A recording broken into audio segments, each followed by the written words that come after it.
नमस्कार, जय हिंद। स्वागत है एक बार पुनः आप सभी का डेली करंट अफेयर्स के आज के इस क्लास में। 24 से 25 जून 2025 से संबंधित करंट अफेयर्स के प्रश्नों को आप देखेंगे, जिसमें बिहार राष्ट्रीय और अंतर्राष्ट्रीय तीनों खबरों का संकलन होगा। और ये बिहार के प्रतियोगी परीक्षाओं की दृष्टिकोण से तमाम जानकारी हमेशा की तरह मैं आपको विस्तृत तौर पर देने वाला हूं, तो पूरे क्लास को आप लोग ध्यानपूर्वक देखेंगे। पिछला क्लास इसलिए अब्सेंट था, थोड़ी बिजली की समस्या थी, दिन भर लाइट नहीं थी, जिस वजह से काम में देरी हुई। मतलब वो फॉर्मेट ही तैयार नहीं हो पाया, प्रश्न ही तैयार नहीं हो पाया, जिस वजह से क्लास लेने में हम लोग असमर्थ रहे। मतलब ये चीज़ें संचालित नहीं हो पाई, इस वजह से ये स्थगित रही।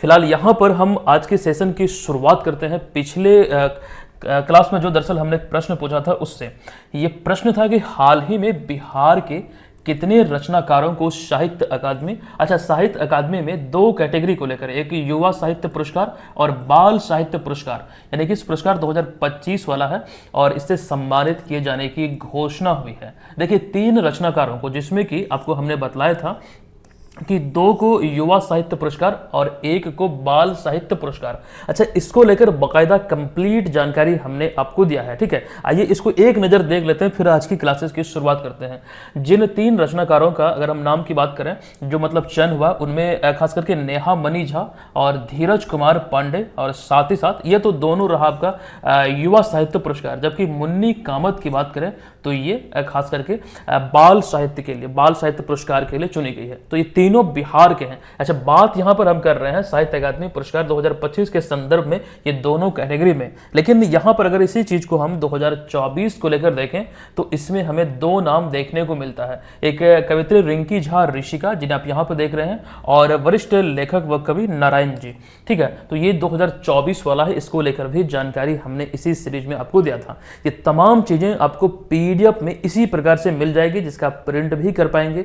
चीजें बेहतर तरीके से प्रिपेयर होगी। जून महीना समाप्त जैसे होगा वैसे ही आपको जून से संबंधित पीडीएफ भी मिल जाएगा। जनवरी से अब तक 2025 की बात करें तो सारा आपको दिया जा चुका है। 2024 में भी पूरा दिया गया है, उससे पहले 23 में भी, फिर 22 में भी। ये तमाम चीजें हमारे कोर्स के माध्यम से आप रेगुलर वे में प्राप्त कर पाएंगे।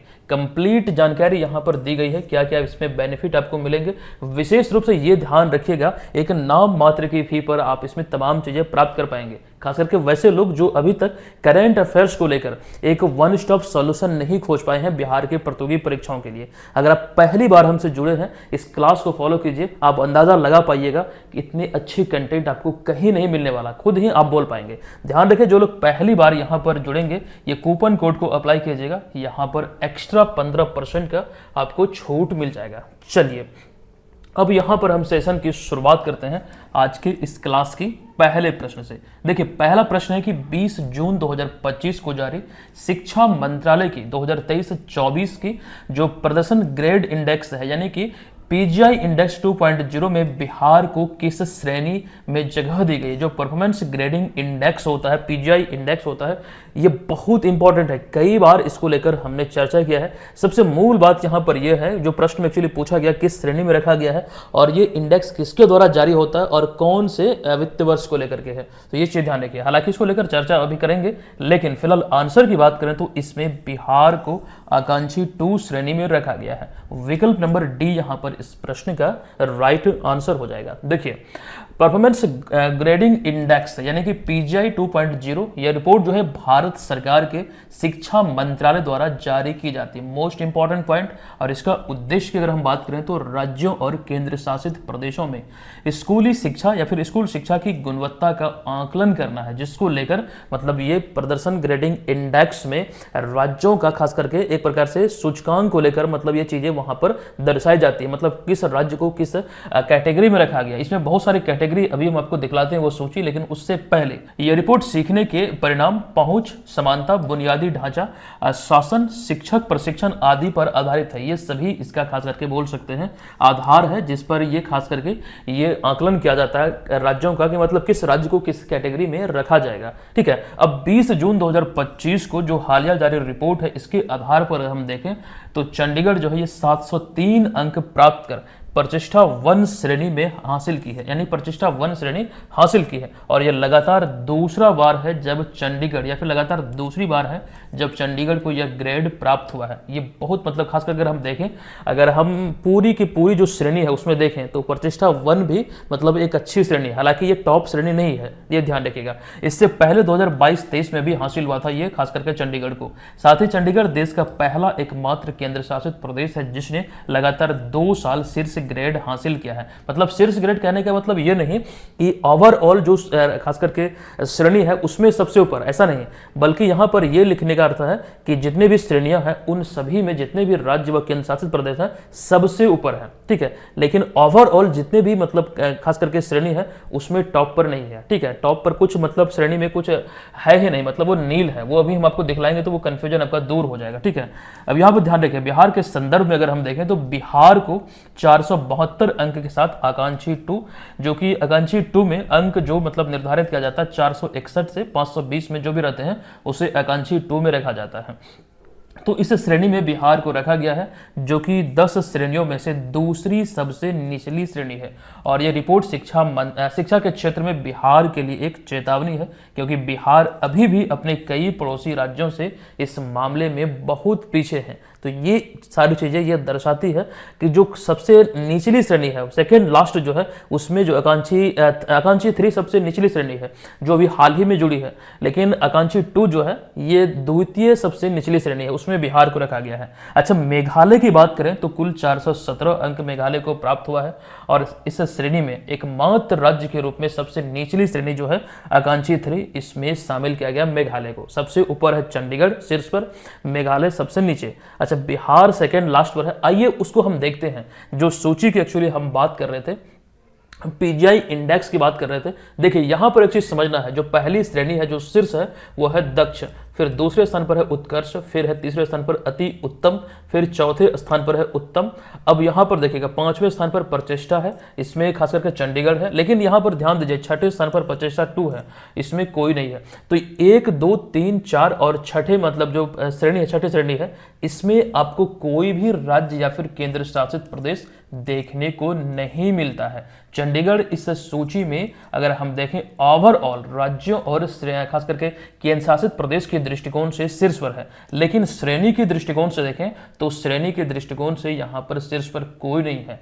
मैं पुनः दोहरा दूं, राज्यों और केंद्र शासित प्रदेश के दृष्टिकोण से देखें तो शीर्ष पर चंडीगढ़ है, लेकिन ये पूरी की पूरी श्रेणी के दृष्टिकोण से देखें तो शीर्ष पर दक्ष श्रेणी है, लेकिन ये सभी में कोई भी हमें राज्य देखने को नहीं मिलता है। अच्छा, प्रतिष्ठा 2 में भी कोई नहीं है। प्रतिष्ठा 3 में देखें तो ये सभी है पंजाब, दिल्ली, गुजरात, उड़ीसा, केरल, दादरा नगर हवेली, और ये सभी आपको यहाँ पर दिख रहा है। उसके बाद आकांक्षी 1 में देखें तो ये सभी राज्य व केंद्र शासित प्रदेश है। आकांक्षी 2 ये आपको ध्यान रखना है, जो कि 9वीं श्रेणी है, सेकेंड लास्ट आप बोल सकते हैं, इसी में बिहार आपको दिखेगा। यहाँ पर देखिए बिहार, छत्तीसगढ़, नागालैंड, मिजोरम, त्रिपुरा, झारखंड, असम, तेलंगाना, अरुणाचल प्रदेश आदि इसमें है। और आकांक्षी 3 जो अभी हाल ही में इस परफॉर्मेंस ग्रेडिंग इंडेक्स में जोड़ा गया है, और इसमें आपको ध्यान रखना है मेघालय है सबसे निचले पायदान पर। तो मुझे लगता है कि ये अच्छा एक जानकारी ये तो है बहुत इंपॉर्टेंट, इसको याद रखने का प्रयास कीजिएगा। कम से कम यहाँ पर जो खास करके अगर हम बात करें राष्ट्रीय राजधानी क्षेत्र दिल्ली और भी कई सारे मतलब यहाँ पर जो आपको इंपॉर्टेंट लगेंगे उसको ध्यान रखिएगा। विशेषतः बिहार को लेकर आपको ध्यान रखना है, और शीर्ष पर कौन रहा है, अंतिम में कौन रहा है, और ये जो अन्य श्रेणियां जिसमें कोई भी नहीं है, ये तमाम बातों को यहाँ पर आपको ध्यान रखना चाहिए। तो ये प्रश्न है कि निम्नलिखित कथनों पर विचार करें। ध्यान दीजिएगा, जो कथन हमें दिया गया है 1 और 2, इसमें पहला है कि हाल ही में पहली बार बिहार में निर्मित 4500 हॉर्स पावर यानी कि 4500 एचपी वाला लोकोमोटिव गिनी देश को निर्यात किया गया है। अब दूसरा कथन है कि बिहार के मढ़ौरा में स्थित रेल कारखाना केवल लोकोमोटिव निर्माण के लिए जाना जाता है। जब इन दोनों विकल्पों को या फिर दोनों कथनों को ध्यान से हम देखते हैं तो हमें ये वाला सही नजर आता है, क्योंकि अभी हाल ही में इसको मंजूरी दी गई थी और ये निर्यात किया गया है। अब दूसरा जो है एक्चुअली यहाँ पर ये गलत है, क्योंकि यहाँ पर सिर्फ लोकोमोटिव का निर्माण नहीं होता है, इस लिहाज से ये विकल्प यहाँ पर गलत है। अब आते हैं विकल्पों पर, ये कथन यहाँ पर गलत है। अब आते हैं विकल्पों पर। देखिए यहाँ पर क्या लिखा गया, उत्तर चुनिए, सही उत्तर या फिर गलत उत्तर चुनिए, ये मेंशन नहीं किया गया, सिर्फ यहाँ पर पूछा गया है उत्तर चुनिए। अब यहाँ पर कई सारे लोगों को कंफ्यूजन हो सकती है जिस प्रकार से हमने विकल्प डाला है, थोड़ा सा इसको देखिए, आपको अंदाजा लगेगा। हड़बड़ी में, मतलब ये छोटी बातें हैं लेकिन हड़बड़ी में बहुत लोग गलती कर देंगे। कहाँ पर गलती होगा वो ध्यान दीजिए। जैसे यहाँ पर कंक्लूजन ये निकला कि पहला विकल्प यहाँ पर सत्य है। अब यहाँ पर ध्यान दीजिए, बस प्रश्न पत्र में आपको दिखेगा, उत्तर दीजिए। आप पहला विकल्प देखेंगे, केवल एक कथन, जो कथन एक है वो सत्य है और यही आंसर आप कर देंगे। तो यहीं पर आपने गलती कर दिया, ये आंसर इसका होगा ही नहीं, ये गलत है। ध्यान दीजिएगा कैसे गलत है। यहाँ पर क्या पूछा गया है, मतलब विकल्प दिया गया है और दोनों विकल्पों में से विकल्प एक हमें, विकल्प नहीं बल्कि कथन एक हमें सही नजर आया और कथन दो जो है वो हमें असत्य नजर आया है। और यहाँ पर मेंशन नहीं किया गया है कि कौन सा सत्य है या फिर कौन सा असत्य है, हमसे सिर्फ ये पूछा गया है कि उत्तर चुनिए। यहाँ पर एक विकल्प आपको दिखेगा, विकल्प नंबर डी, कि कथन एक सत्य है और कथन दो असत्य है। तो ये वाला कथन जो है, ये वाला जो विकल्प है एक्चुअली में, ये बिल्कुल यहाँ पर सही होगा। ये आधा अधूरा सत्य है, ठीक है, लेकिन ये इसका राइट आंसर हो जाएगा विकल्प नंबर डी। ठीक है, आई होप कि आप ये समझ चुके हैं। इस तरह के प्रश्नों में, इस तरह के विकल्पों में आप उलझ सकते हैं। छोटी सी बात है लेकिन यहाँ पर अगर थोड़ी सी गलती होगी तो एक मतलब जाना हुआ प्रश्न, हल किया हुआ प्रश्न आपका गलत हो जाएगा और नेगेटिव मार्किंग आपको प्राप्त होगी। अब आइए यहाँ पर एक्सप्लेनेशन को देखते हैं। देखिए पहला विकल्प यहाँ पर है, भारतीय रेल और अमेरिकी कंपनी वेबटेक के संयुक्त उपक्रम द्वारा बिहार के सारण जिले के मढ़ौरा में स्थित डीजल लोकोमोटिव फैक्ट्री में आधुनिक तकनीक से लोकोमोटिव बनाए जा रहे हैं। लोकोमोटिव यानी कि रेल के जो इंजन होते हैं वो। एक चीज ध्यान रखिएगा, ये जो संयंत्र है यहाँ पर भारतीय रेल और अमेरिकी कंपनी वापटेक का खास करके एक संयुक्त उपक्रम है, ये आपको ध्यान रखना है। ये इंपॉर्टेंट हो जाएगी क्योंकि ये सारी चीजें खबरों में है, वेबटेक नहीं एक्चुअली वापटेक होगा, ये ध्यान आपको रखना है। दोनों का ये संयुक्त उपक्रम है। यहाँ पर किस जिले में है तो सारण में। वर्ष 2025 में पहली बार इस फैक्ट्री में बने इवोल्यूशन सीरीज, और इस सीरीज का नाम की अगर हम बात करें तो ES43A CMI, इस मॉडल के लोकोमोटिव का निर्यात अफ्रीकी देश गिनी को किया गया है, जिस वजह से ये खबरों में है। कुछ विशेषताओं को लेकर यहाँ पर हम चीजों को देखते हैं। यह एक 4500 हॉर्स पावर वाला उच्च क्षमता वाला एक मालवाहक इंजन है। इसमें अगर हम बात करें तो ईंधन दक्षता, कम उत्सर्जन और आधुनिक सेफ्टी फीचर शामिल है। मतलब इन सारे चीजों से ये लैस है। और इस निर्यात के सौदे की बात करें जो एक्चुअली अभी समझौता हुआ था कुछ समय पहले, तो इसके अंतर्गत कुल 140 लोकोमोटिव गिनी को भेजे जाएंगे, जिसकी जो अनुमानित लागत है, जो समझौता हुआ था, ये 2000 से 3000 करोड़ रुपए के आसपास है। ठीक है, ये ध्यान आपको रखना है। एग्जैक्ट डेटा मुझे भी नहीं मालूम है लेकिन ये आपको ध्यान रखना है। ये समझौता हुआ 140 लोकोमोटिव भेजे जाएंगे। अच्छा, ये जो एग्जैक्ट डाटा की बात हम कर रहे हैं कि मुझे नहीं मालूम, एक्चुअली मुझे यही डेटा मिला है खास करके, तो वही आपके बीच हमने रखा, ये ध्यान रखिएगा। अब अगला एक और पॉइंट है कि यह निर्यात भारतीय रेलवे के लिए एक ऐतिहासिक उपलब्धि है, जो कि भारत के मेक इन इंडिया और मेक फॉर द वर्ल्ड की नीति का सशक्त एक प्रकार का उदाहरण है, जो खास करके बिहार के लिए भी एक गर्व की बात है कि बिहार को इतनी बड़ी उपलब्धि हासिल हुई है। ये खास करके अगर हम बात करें, फैक्ट्री बहुत पहले से संचालित है लेकिन एक बड़ा मुकाम भी हासिल किया है और यहाँ पर पहली खेप गिनी को भेजा गया है, खास करके ये लोकोमोटिव इंजन का। ये तमाम बातें यहाँ पर ध्यान आपको रखना है। हम आते हैं अगले प्रश्न पे। देखिए तीसरा प्रश्न है कि भारत सरकार ने हाल ही में किस क्षेत्र के लिए भगवान बिरसा मुंडा पुरस्कार की स्थापना करने की घोषणा की है। देखिए इस पुरस्कार की अगर हम बात करें, इसको लेकर हम बतलाएंगे क्यों घोषणा हुई है। दरअसल ये जो संबंधित है, ये चिकित्सा विभाग से संबंधित है, यानी कि यहाँ पर विकल्प नंबर बी इस प्रश्न का राइट आंसर हो जाएगा। देखिए भारत सरकार सिकल सेल एनीमिया जो रोग होता है, इसके उपचार के लिए नई दवाओं के अनुसंधान और विकास को बढ़ावा देने के लिए भगवान बिरसा मुंडा पुरस्कार की स्थापना करने की घोषणा की है। यानी कि इस डिजीज को लेकर जो खास करके जो इसका मेडिसिन है, जो इसका उपचार है, यानी कि इसके अनुसंधान और विकास को बढ़ावा देने को लेकर। तो कुल मिला के बात यहाँ पर यह है कि चिकित्सा को लेकर यह घोषणा हुई है। दरअसल इसकी घोषणा 19 जून 2025 को केंद्रीय जनजातीय मामलों के राज्य मंत्री दुर्गादास उइके द्वारा विश्व सिकल सेल दिवस के अवसर पर अखिल भारतीय आयुर्विज्ञान संस्थान यानी कि एम्स नई दिल्ली में आयोजित एक समारोह में किया गया। ये तो यहाँ पर इंपॉर्टेंट है इस वजह से। अब सिकल सेल एनीमिया जो रोग है ये क्या है, इसको थोड़ा सा समझिएगा। दरअसल यह रक्त से संबंधित एक आनुवांशिक विकार है, यानी कि डिसऑर्डर है, जिससे ऊतकों तक ऑक्सीजन युक्त जो रक्त का प्रवाह है वो एक प्रकार से बाधित हो जाता है, जो कि कई गंभीर रोगों का कारण बनता है। ध्यान से देखिएगा, ये एक आनुवांशिक खास करके विकार है। ऑक्सीजन युक्त रक्त का जो प्रवाह है वो नहीं हो पाता है, वो बाधित हो जाता है, जो कि कई गंभीर बीमारी का खास करके यहाँ पर कारण बनता है। अच्छा, इसको लेकर एक बात ये भी ध्यान रखिएगा, वर्तमान में सिकल सेल एनीमिया का केवल एक ही दवा उपलब्ध है, परंतु कोई सटीक इलाज अब तक उपलब्ध नहीं है, जिसको लेकर अभी हाल ही में ये घोषणा की गई है भारत सरकार द्वारा, जो भी अनुसंधान या फिर विकास को बढ़ावा देने को लेकर खास करके सम्मानित किया जाएगा। अब यहाँ पर एक इंपॉर्टेंट पॉइंट आपके बीच ये भी है कि मध्य प्रदेश के शहडोल जिले में 1 जुलाई 2023 को प्रधानमंत्री नरेंद्र मोदी ने वर्ष 2047 के अंत तक सिकल सेल एनीमिया को देश से मिटाने का संकल्प लिया था। इसके उन्मूलन को लेकर यह संकल्प लिया गया है, ये जरूर यहाँ पर ध्यान रखिएगा। अच्छा, पिछले क्लास में हमने भारत सरकार का जो के लिए राष्ट्रीय लक्ष्य है उसको लेकर जानकारी आपको दिया था। वो चीज़ें टेलीग्राम पर ही सेंड होती है, पोस्टर के माध्यम से। जो इंपॉर्टेंट जो पॉइंट होते हैं वो पोस्टर के माध्यम से हम चीज़ें आपके बीच रखते हैं, हमारी टीम आपको सेंड करती रहती है। तो टेलीग्राम सभी लोग जरूर ज्वाइन कीजिएगा। अब चूंकि यहाँ पर बिरसा मुंडा की बात हो रही थी, क्योंकि इन्हीं के नाम पर ये अभी पुरस्कार को मतलब खास करके इसकी स्थापना को लेकर बात कही गई है, ये सामने आई है। तो बिरसा मुंडा से संबंधित विभिन्न एग्जाम में जो प्रश्न पूछे जा चुके हैं, जो हालिया एग्जाम है उसकी कंप्लीट इंफॉर्मेशन यहाँ पर है। कंप्लीट तो नहीं बोल सकते हैं, यहाँ पर आपके बीच हमने आई थिंक 10 पॉइंट रखा है। लेकिन एक बात ये ध्यान रखिएगा, ये एक ऐसा टॉपिक है लगभग सारे एग्जाम में यहाँ से प्रश्न बने हैं। अब यहाँ पर हालिया आयोजित प्रतियोगी परीक्षाओं में जो प्रश्न बने हैं उसको एक नजर हम देख लेते हैं।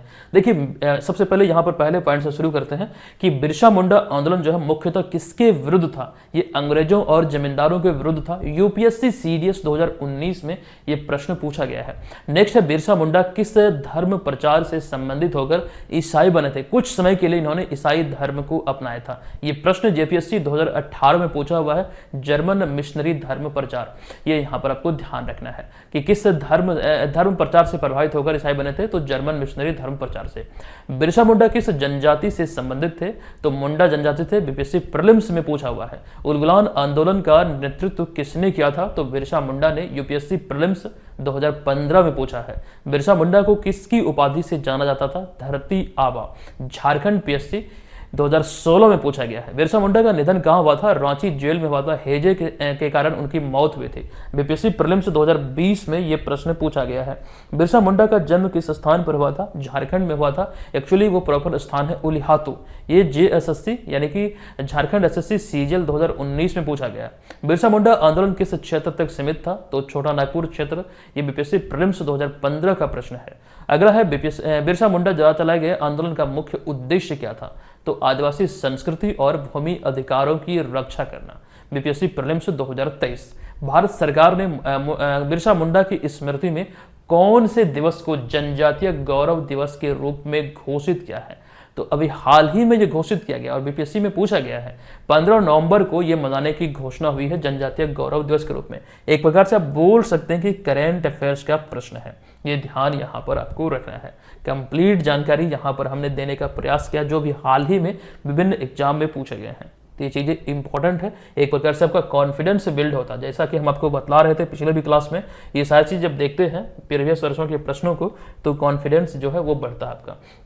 बीपीएससी एग्जाम को लेकर 71वीं बीपीएससी की बात करें, जितने भी लोग इस प्रिपरेशन में लगे हैं, बीएम ऑनलाइन लर्निंग एप्लीकेशन पे ये कोर्स संचालित हो रही है। अभी आपको ये ध्यान रखना है कि प्रैक्टिस सेट 12 जो है ये आज आपको 25 जून यानी कि आज आपको 9 बजे शाम यानी कि निर्धारित जो टेस्ट का समय है ये आपको मिल जाएगा। आप लोग इसमें जरूर पार्टिसिपेट कीजिएगा। जो लोग इस कोर्स को लिए हुए हैं आप वहां पर जाइए और समय पर आपको इसमें टेस्ट देना है और अपनी तैयारी का सही तरीके से आकलन करना है। देखिए, बहुत सारे सेक्शन है, बहुत सारे टेस्ट आपको मिल रहे हैं। आपको ये वाला जो मतलब आइकन दिख रहा है, इस पर आपको फुल लेंथ टेस्ट मिलता है। इसके अतिरिक्त 71वीं बीपीएससी के लिए जो एक्सपेक्टेड करंट अफेयर्स हैं, बिहार जीके है, बिहार का मंथली करंट अफेयर्स है, फिर मंथली करंट अफेयर्स राष्ट्रीय अंतर्राष्ट्रीय घटनाओं सहित है, फिर history, geography, polity, economics, science आदि सभी का आपको वहां पर खंड मिल जाएगा। आप सभी में ये सारी चीजें अपडेट हो चुकी है। फुल लेंथ टेस्ट है जो इसका शेड्यूल है, सप्ताह में 2 टेस्ट होता है। अच्छा, जो लोग अभी तक नहीं ज्वाइन कर पाए हैं, इसको जरूर ज्वाइन कर लीजिएगा।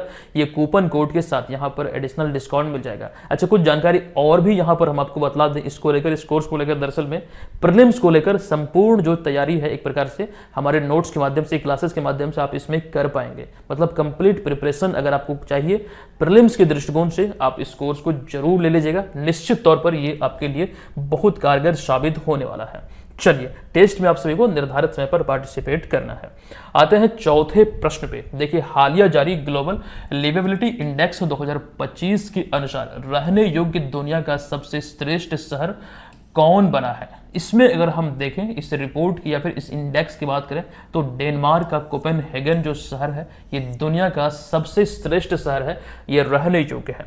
विकल्प नंबर ए यहां पर राइट आंसर होगा। देखिए, ग्लोबल लिवेबिलिटी इंडेक्स 2025 को अगर हम देखें तो इकोनॉमिस्ट, यानी कि इस इंडेक्स को इकोनॉमिस्ट इंटेलिजेंस यूनिट यानी कि EIU द्वारा जारी किया गया है, या फिर प्रतिवर्ष ये जारी किया जाता है, जिसमें विश्व भर के प्रमुख शहरों को उनके जीवन की गुणवत्ता के आधार पर रैंक दिया जाता है। अच्छा, अभी 2025 की जो ये रिपोर्ट है, जो इंडेक्स है, इसमें आपको ध्यान रखना है कोपेनहेगन जो डेनमार्क का एक शहर है, ये वियना को, जो कि ऑस्ट्रिया की राजधानी है, इसको पीछे छोड़कर दुनिया की सबसे रहने योग्य शहर घोषित हुआ है। ये वियना को छोड़कर यहां पर पहला स्थान हासिल किया है। देखिए, 173 देशों की इस सूची में औसत रहने की योग्यता स्कोर जो है पिछले साल के ही समान है।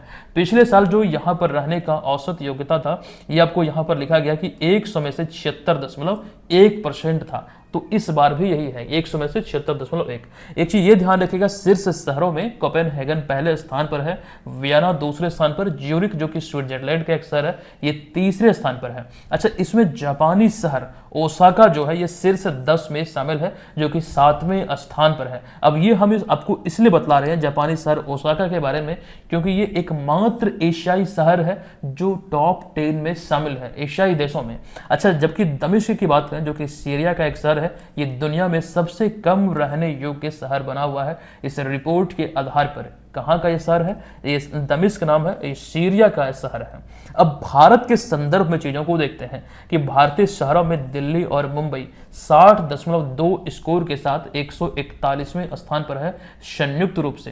यानी कि ये अगर हम देखें वैश्विक स्तर पर ये 141वें स्थान पर है संयुक्त रूप पर दिल्ली और मुंबई। लेकिन उसके बाद दूसरे स्थान पर भारत के संदर्भ में चेन्नई 59.9 स्कोर के साथ 144वें स्थान पर है वैश्विक स्तर पर। फिर अहमदाबाद 58.9 स्कोर के साथ 147वें, और बेंगलुरु 58.7 स्कोर के साथ 148वें स्थान पर है। तो ये आपको वैश्विक स्तर पर ये खास करके यहाँ पर लिखा गया, तो इसको जरूर ध्यान रखिएगा। अच्छा, यह रिपोर्ट जो है ये खास करके stability, health care, culture and environment, साथ साथ एजुकेशन और इंफ्रास्ट्रक्चर जैसे 5 मानकों पर जारी होता है। ये मानक भी एग्जाम में पूछे जाते हैं, कौन से मानक मतलब किस पर आधारित है, ये चीजें किसी भी सूचकांक को लेकर पूछा जा सकता है। पहले भी इस तरह के प्रश्न कई बार एग्जाम में बने हैं, तो इसको ध्यान रखिएगा। दरअसल अभी बात कर रहे थे हम ग्लोबल लिवेबिलिटी इंडेक्स 2025 को लेकर, तो ये चीजें ध्यान रखना आपको। कोपेनहेगन शीर्ष पर है और दमिश्क जो है ये अंतिम स्थान पर है। आई होप ये इंपॉर्टेंट आप समझ के इसे ध्यान रखेंगे। चलिए, अगला प्रश्न है कि भारत की मेजबानी में आयोजित होने वाले वर्ल्ड पैरा एथलेटिक्स चैंपियनशिप 2025 का ब्रांड एम्बेसडर निम्न में से किन्हें या फिर किसे नियुक्त किया गया है? देखिए, राइट आंसर है विकल्प नंबर ए, यानी कि कंगना रनौत को अभी हाल ही में ब्रांड एम्बेसडर के रूप में नियुक्त किया गया है। कंगना रनौत को नई दिल्ली में होने वाली वर्ल्ड पैरा एथलेटिक्स चैंपियनशिप 2025 के लिए हाल ही में ब्रांड एम्बेसडर नियुक्त किया गया है। एक्चुअली ये ध्यान रखेगा, यह विश्व पैरा एथलेटिक्स चैंपियनशिप का 12वां संस्करण होगा और भारत की मेजबानी में पहली बार ये न्यू दिल्ली में, जो खास करके जवाहरलाल नेहरू स्टेडियम में 26 सितंबर से 5 अक्टूबर 2025 तक ये आयोजित किया जाएगा। अच्छा, एक चीज यहाँ पर यह ध्यान रखिएगा, भारत अब तक इस प्रतियोगिता के सभी संस्करण में, जो इससे पहले 11 संस्करण हो चुका है, इसमें 13 स्वर्ण जीता है, 15 रजत और 17 कांस्य, यानी कुल मिला के 45 पदक जीता है और पदक तालिका में इस समय इन सारे पदकों के साथ सभी संस्करण को मिलाकर 40वें स्थान पर है। हालांकि ये उतना इंपॉर्टेंट नहीं है, लेकिन फिर भी जानकारी स्वरूप हमने यहाँ पर आपके समक्ष रखा है, इसको आप याद रख सकते हैं। विशेष रूप से ये आपको ध्यान रखना कि आयोजन अभी भारत की मेजबानी में पहली बार होने वाला है, 12वां संस्करण है, दिल्ली में 26 सितंबर से लेकर 5 अक्टूबर तक होगा। फिलहाल इस प्रतियोगिता को लेकर इतनी ही जानकारी है हमारे पास, लेकिन जब ये संपन्न होगा इसको लेकर कंप्लीट जानकारी इसी सीरीज में हम आपको देंगे। खेल और खिलाड़ियों के संदर्भ में कई सारे प्रश्न हैं, कम से कम 1 से 2 प्रश्न, एक तो मान के ही चलिए कोई भी प्रश्न आपसे पूछा जा सकता है। जैसे बिहार के ही संदर्भ में बात करें तो बिहार में अभी हाल ही में महिला वर्ग वाला खास करके हॉकी चैंपियनशिप आयोजित हुआ राजगीर में, सेपक टकरा विश्व कप आयोजित हुआ बिहार में, फिर इसके बाद अभी हाल ही में आयोजित हुआ था खेलो इंडिया यूथ गेम्स। बहुत सारी प्रतियोगिता बिहार के इतिहास में अभी पहली बार आयोजित हुई, बड़ी बड़ी प्रतियोगिता। और ऐसे में आप आने वाले बिहार के एग्जाम के दृष्टिकोण से प्रिपेयर रहिएगा कि इन सारे खेल प्रतियोगिता से संबंधित एक प्रश्न, चाहे वो शुभंकर से हो, किसी पदक से हो, किसी डेट से हो, वो आपसे निश्चित पूछा जाएगा आपके एग्जाम में। और ये तमाम चीजें हमने बखूबी पढ़ाया है, पीडीएफ में भी आपको दिया है। अच्छा, एक जानकारी और मैं आपको देना चाह रहा हूं, बहुत सारे लोग पीडीएफ को लेकर डिमांड कर रहे हैं कि सर 2025 का पिछले 6 महीने का बिहार स्पेशल का करंट अफेयर्स दीजिए। देखिए, करंट अफेयर्स लगभग तैयार है बनके, लेकिन हम आपको इसलिए नहीं दे रहे क्योंकि जून जैसे ही समाप्त होगा, यानी कि जून का पूरा डाटा हमें उसमें चाहिए। उस पीडीएफ में अगर हम आपको दे रहे हैं तो जून का पूरा होना चाहिए, इसलिए आप लोग थोड़ा सा वेट कीजिएगा। करंट अफेयर्स का जो स्पेशल कोर्स है एप्लीकेशन पे, उसी में आपको वो मिल जाएगा। ठीक है, मैं आपको सूचित कर दूंगा, उसका नोटिफिकेशन भी आपको मिल जाएगा एप्लीकेशन पे, तो आप डाउनलोड कर पाएंगे। कंप्लीट जानकारी है, पहले के पीडीएफ जो आपको मिले हैं उससे तो बेहतर आपको मिलेगा। बहुत सारी चीजें उसमें नया नया हमने ऐड किया है और पढ़ने में बहुत मजा आएगा। एक जो बुक आप परचेज करते हैं, बुक से कहीं आपको बेहतर मिलेगा। जिस तरह से यहाँ पर चीजें विस्तृत तौर पर हम आपके बीच रखते हैं, उस प्रकार का चीजें वहां पर आपको मिलेगा। ठीक है, बस थोड़ा सा इंतजार कीजिए, 5 दिन और बस आपको इंतजार करना, फिर वो आपको मिल जाएगा। चलिए आते हैं छठे प्रश्न पे। हाल ही में आरबीआई ने रेपो दर में कितने बेसिक पॉइंट की कटौती की है और मौद्रिक नीति का रुख क्या घोषित किया है? देखिए, यहाँ पर 50 बेसिक पॉइंट मतलब इसमें कटौती किया है और इसका जो खास करके इसे न्यूट्रल रखा है, ये आपको यहाँ पर ध्यान रखना है। देखिए, रेपो रेट और जो रिवर्स रेपो रेट होता है, ये एक इंपॉर्टेंट टॉपिक है, इस पर भी हम चर्चा करेंगे। फिलहाल अभी ये ध्यान आपको रखना है कि आरबीआई ने अभी हाल ही में मौद्रिक नीति की समीक्षा करते हुए रेपो रेट में 50 बेसिक पॉइंट यानी कि 0.50 की कटौती की है और इसके साथ ही मौद्रिक नीति का जो रुख है ये आपको ध्यान रखना है, न्यूट्रल घोषित किया है। ये आपको यहाँ पर हमने आपके बीच रखा है। अच्छा, ये घटाकर कितना किया गया है यहाँ पर मेंशन नहीं किया गया है, हालांकि अगले वीडियो में चलिए इसको लेकर मैं आपको जानकारी दे दूंगा। फिलहाल यहाँ पर हम चर्चा कर लेते हैं कि जो रेपो रेट और रिवर्स रेपो रेट है ये क्या है, हम इसे कैसे परिभाषित कर सकते हैं। आई थिंक आप में सभी लोग जानते होंगे, आप में से ध्यान रखिएगा। एक बार मैं यहाँ पर रिवाइज कर देता हूँ। देखिए, बैंकों को जब अपने रोजमर्रा के कामकाज के लिए भारी रकम की जरूरत होती है तो वैसी स्थिति में वो आरबीआई की ओर रुख करते हैं और आरबीआई उन्हें मतलब ऋण देती है और उस ऋण पर आरबीआई जो बैंकों से कर्ज वसूल करती है, इसलिए यहाँ पर लिखा गया है कि ऋण पर रिजर्व बैंक जिस दर से ब्याज वसूलती है उसे ही रेपो रेट कहा जाता है। और इसी का उल्टा होता है रिवर्स रेपो रेट। जब बैंकों के पास दिन भर के कामकाज के मतलब बाद भारी रकम बच जाती है तो वो आरबीआई में रखते हैं, मतलब वहां पर उन्हें आरबीआई जिस मतलब रेट पर ब्याज देता है उसे ही रिवर्स रेपो रेट कहा जाता है। तो ये बेसिक्स है, ये बहुत इंपॉर्टेंट है, ये आपको इंटरव्यू में भी पूछा जा सकता है, ये ध्यान आपको रखना है। अच्छा, अब आइए आरबीआई को लेकर चर्चा हुई है तो कई बार यहाँ पर आपके एग्जाम में पूछा गया कि स्थापना कब हुई थी, तो 1934 के एक्ट के अनुसार 1 अप्रैल 1935 को आरबीआई अस्तित्व में आया था। ये कोई ऐसा एग्जाम नहीं होगा जहां पर यह प्रश्न नहीं पूछा गया, लेकिन विशेषतः ये भी आपको ध्यान रखना कि अधिनियम 1934 के प्रावधान के अकॉर्डिंग ये अस्तित्व में आया था। ये भारत का केंद्रीय बैंक है और सभी बैंकों का संचालक है, या फिर ये बोल सकते हैं बैंकों का बैंक है आरबीआई। इसका प्रारंभ में जो हेडक्वार्टर था वो कोलकाता में स्थापित किया गया था, लेकिन स्थापना के 2 वर्ष पश्चात ही 1937 में यह मुंबई में स्थानांतरित किया गया। यानी कि इस समय अगर इसके हेडक्वार्टर की बात करें तो मुंबई में है। और एक बात यहाँ पर यह ध्यान रखिएगा, यहाँ पर अगर वर्तमान में अगर हम इसके गवर्नर की बात करें तो संजय मल्होत्रा है 26वें गवर्नर, 25वें गवर्नर शक्तिकांत दास की उन्होंने जगह लिया है।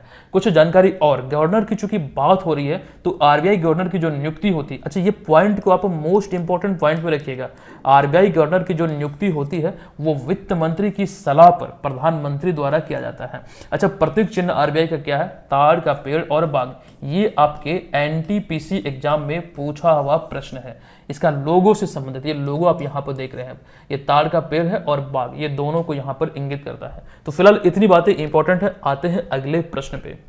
तो ये प्रश्न है कि हाल ही में किस देश ने रशिया को नाटो के लिए एक अस्तित्वगत खतरा बताया है? देखिए यहाँ पर ध्यान दीजिएगा, ये रशिया को नाटो के लिए खतरा बताया है, इसका राइट आंसर है विकल्प नंबर सी, यानी कि जर्मनी ने बताया है। विकल्प नंबर सी राइट आंसर होगा। अच्छा, ये बहुत ज्यादा खबरों में है, विवादित एक प्रकार का बयान है, आइए इसको लेकर थोड़ा समझते हैं। देखिए चीजों को यहाँ पर आपके बीच हमने रखा है कि जून 2025 में जर्मनी के रक्षा मंत्रालय ने एक आधिकारिक सुरक्षा नीति उद्देश्य यानी कि नेशनल सिक्योरिटी स्ट्रेटजी में रशिया को नाटो के लिए अस्तित्वगत खतरा करार दिया है या फिर बताया है। अच्छा, ये पहली बार है जब यूरोप के किसी बड़े राष्ट्र ने सार्वजनिक रूप से रशिया को नाटो के अस्तित्व के लिए खतरा घोषित किया है या फिर करार दिया है। ये ध्यान रखिए, पहली बार ऐसा हुआ है। अब ये कारण इसमें क्या है, यहां पर आपके बीच हमने रखा है। देखिए रशिया की जो आक्रामक विदेश नीति है, जो उसकी फॉरेन पॉलिसी है, ये विशेष रूप से यूक्रेन पर, खास करके इसमें फॉरेन पॉलिसी में विशेष रूप से यूक्रेन पर 2022 से जारी आक्रमण,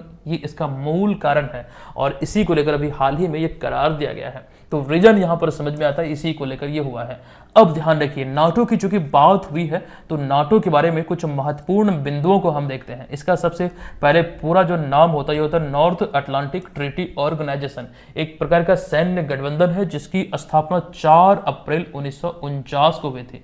मुख्यालय इसका ब्रसेल्स बेल्जियम में है। आपको ध्यान रखना इसका मुख्य उद्देश्य क्या है, तो सदस्य देशों की सामूहिक सुरक्षा को सुनिश्चित करना, यानी किसी भी बाहरी आक्रमण के समय, यहां पर लिखा गया है किसी एक सदस्य देश पर हमला सभी पर हमला माना जाएगा, यानी कि किसी भी बाहरी देश द्वारा आक्रमण के समय संयुक्त भूमिका निभाता है। मतलब कहने का सेंस यहाँ पर यह है कि यहाँ पर हमने लिखा है कि किसी एक सदस्य देश पर हमला, जो नाटो के सदस्य देश हैं, अगर किसी भी देश पर हमला होता है तो सभी पर संयुक्त हमला माना जाएगा, एक संयुक्त भूमिका निभाएगा। तो ये चीज यहाँ पर इसका उद्देश्य है। अब एक इंपॉर्टेंट पॉइंट यहाँ पर हमें 2023 में देखने को मिलता है और 24 में भी, कि 2023 में फिनलैंड और 2024 में स्वीडन इसमें शामिल हुआ है, जिससे अब यहाँ पर नाटो के सदस्यों की संख्या बढ़कर 32 हो गई है। ये आपको यहाँ पर ध्यान रखना है। चलिए आते हैं 8वें नंबर प्रश्न पे।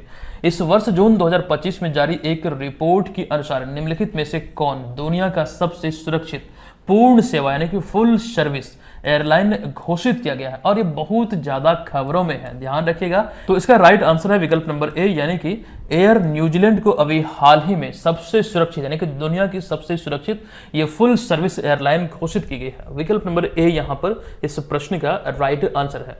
देखिए जून 2025 में आकाशवाणी के वरिष्ठ उर्दू समाचार वाचक जिनका 76 वर्ष की आयु में निधन हो गया, उनका नाम निम्नलिखित में से क्या है? अच्छा, ये बहुत बड़ी चर्चित हस्ती थे, इनका नाम था सलीम अख्तर, यानी कि विकल्प नंबर ए इस प्रश्न का राइट आंसर होगा। अभी हाल ही में इनका 76 वर्ष की आयु में निधन हुआ है।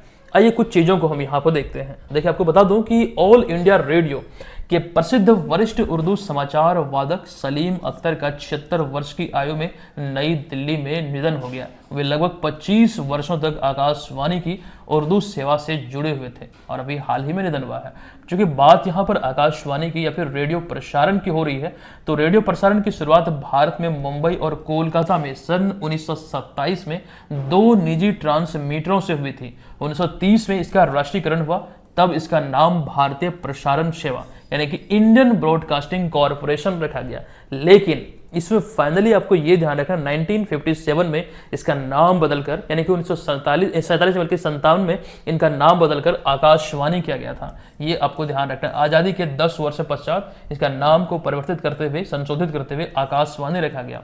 1991 बैच की, ये करंट अफेयर्स में आप इसे रख सकते हैं, 1991 बैच की भारतीय सूचना सेवा की वरिष्ठ अधिकारी मौसमी चक्रवर्ती 1 मई 2024 को पिछले ही साल आकाशवाणी समाचार के महानिदेशक का पदभार ग्रहण की थी। तो इतनी इतनी बातें इंपॉर्टेंट है। आइए पिछले साल जो हमने एक जानकारी ये भी दिया था, खास करके उससे देख लेते हैं। यहाँ पर जो हमने आपके बीच रखा है ये बिहार के संदर्भ में है। ध्यान रखिएगा कि 12 अक्टूबर 2024 को आकाशवाणी दरभंगा के प्रसिद्ध पूर्व रेडियो प्रस्तुतकर्ता और संचालक इंद्रानंद सिंह का 77 वर्ष की आयु में निधन हुआ था, जिन्हें आप यहाँ पर देख रहे हैं।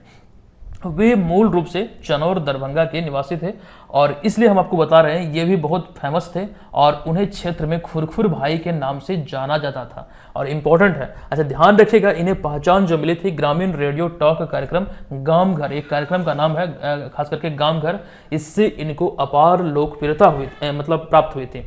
और बिहार में ऑल इंडिया रेडियो स्टेशन की स्थापना 1948 में हुई थी। हम आपसे पूछ रहे हैं कि बिहार के किस शहर से रेडियो प्रसारण की शुरुआत हुई थी। मान लीजिए प्रश्न आपके एग्जाम में पूछा हुआ है, तब आप क्या करेंगे? इसका आंसर ईमानदारी पूर्वक आप लोग हमें बताइए, राइट आंसर यहां पर क्या होगा। तो ये प्रश्न है कि भारत और मंगोलिया के बीच आयोजित संयुक्त सैन्य अभ्यास नोमैडिक एलिफेंट, ये आपको ध्यान रखना है, भारत और मंगोलिया के बीच आयोजित होता है। लगभग लोग आप में से जानते होंगे। ये इसका 18वां संस्करण का जो आयोजन है ये 2025 में कहां पर किया गया है?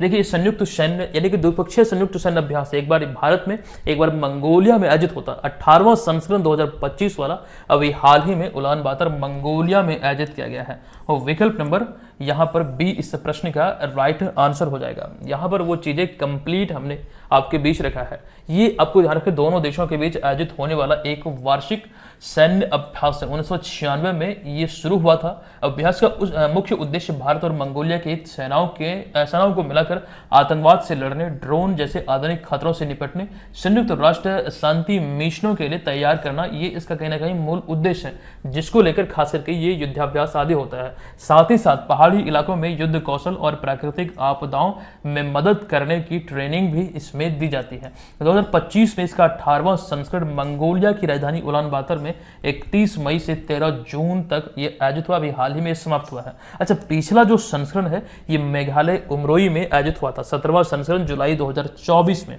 ये आपको ध्यान रखना है। अब यहाँ पर अगला जो होगा 2026 में, वो खास करके भारत में ही आयोजित होगा।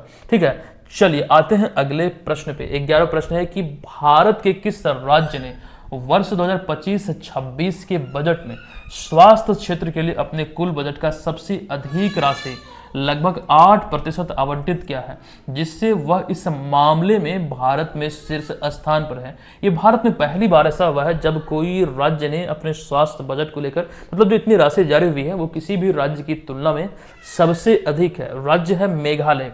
विकल्प नंबर बी यहाँ पर इस प्रश्न का राइट आंसर हो जाएगा।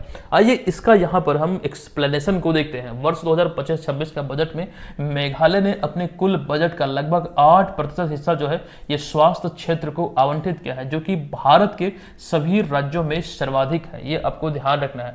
अब यहाँ पर एक चीज समझिएगा, बजट का उद्देश्य न केवल मौजूदा स्वास्थ्य अवसंरचना यानी कि इंफ्रास्ट्रक्चर को सुदृढ़ करना है, बल्कि यह राज्य सरकार की सार्वजनिक स्वास्थ्य सेवा में सुधार और ग्रामीण क्षेत्रों तक मेडिकल सुविधाएं पहुंचाने के लिए प्रतिबद्धता को भी दर्शाता है। साथ ही साथ सरकारी अस्पतालों का आधुनिकीकरण किया जाएगा, उपकरणों और इमरजेंसी सेवाओं से इसे बेहतर बनाया जाएगा और इसके अतिरिक्त इसमें टेलीमेडिसिन और ग्रामीण स्वास्थ्य सेवाओं को प्राथमिकता देने की भी बात कही गई है।